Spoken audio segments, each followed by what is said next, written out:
আমার আরেকজন স্নেহভাজন অত্যন্ত প্রিয় বোন, সাবেক ছাত্র নেতা এবং আমাদের সংগ্রামী পরিশ্রমী যুগ্ম আহ্বায়ক গাজী রিয়াজ এবং আমার ছোট ভাই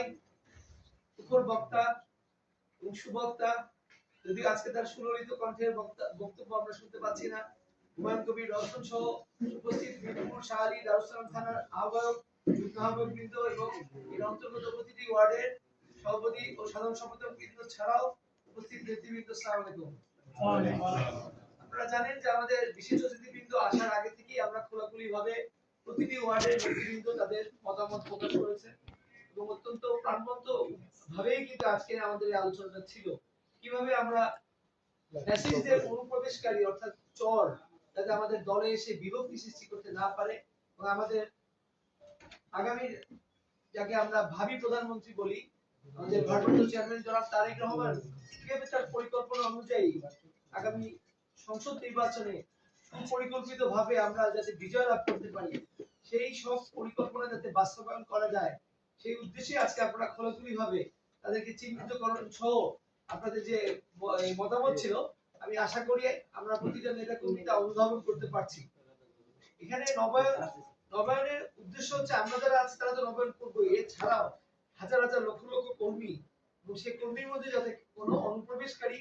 যারা আপনাদেরকে গ্রেফতার হামলা আপনাদের বাড়িঘর যারা এই দালালের কাজ করে